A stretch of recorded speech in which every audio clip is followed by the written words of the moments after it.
She refused me night after night. The words still echo in my head, bitter and raw. You'd think after years of marriage, after building a life together, there would be a sense of partnership. But in my home, the silence of rejection grew louder than anything else. I'm Daniel, 38 years old, married to Claire for almost 10 years. In the early days, things were effortless between us. We laughed at the same jokes, held hands everywhere we went, and shared dreams like two people who couldn't imagine the world without each other. But somewhere along the way, the laughter dried up, the spark dimmed, and intimacy, something so natural before, became a battlefield I could never win.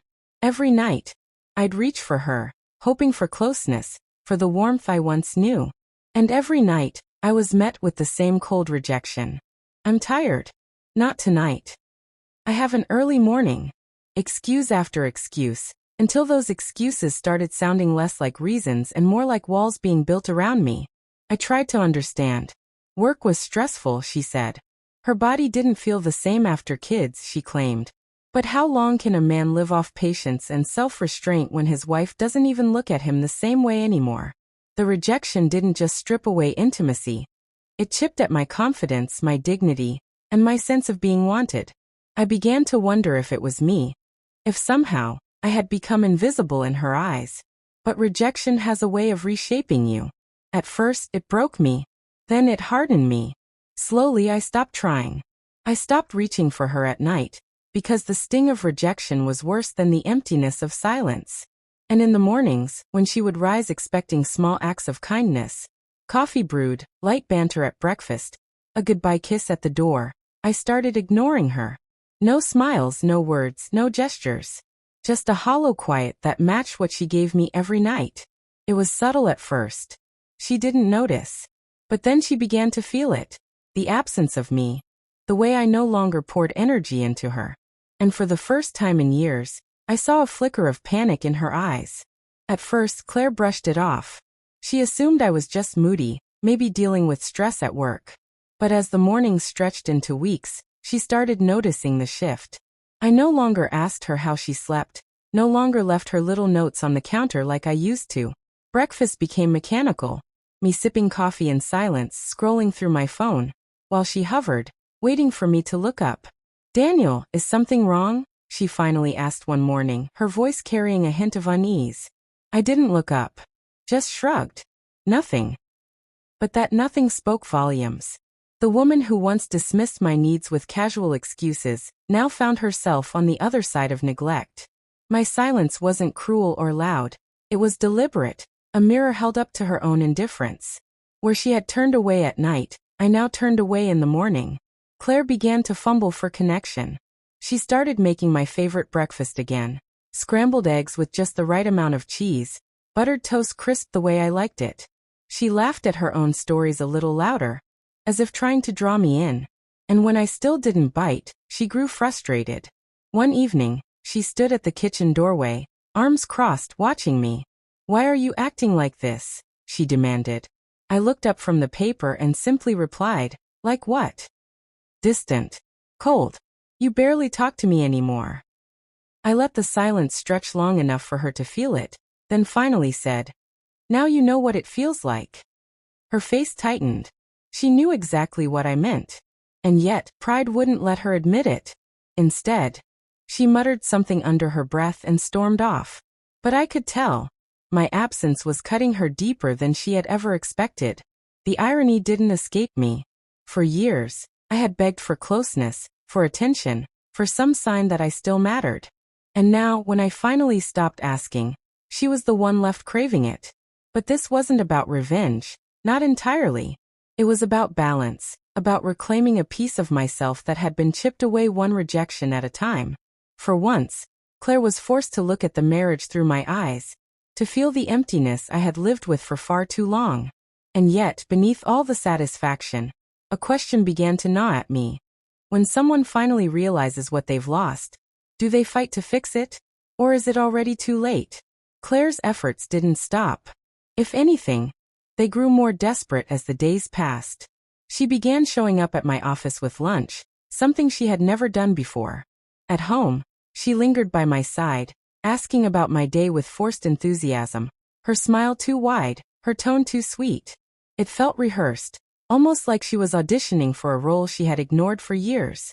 One Friday evening, she surprised me with candles on the dinner table, a bottle of wine open, and my favorite pasta dish steaming in front of me. She sat across with hopeful eyes, waiting for me to comment. "This is nice," I said flatly, taking a bite. Her shoulders relaxed slightly, but the relief was short-lived. Because while the food was good, the memories of countless nights of rejection were better remembered. Every forced smile, every excuse she had once given me echoed louder than the clinking of cutlery. Finally she broke. "Daniel, I know I've been distant. I know I've hurt you. But can't we just start over?" Her voice cracked in a way I hadn't heard in years. I set my fork down and studied her.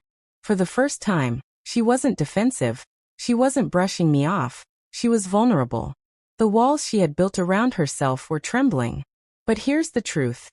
When someone teaches you to live without them, when they condition you to expect nothing, you eventually stop expecting. I had built a new rhythm, one that didn't depend on her affection. And the thought of letting her back in scared me more than her absence ever did. "Why now?"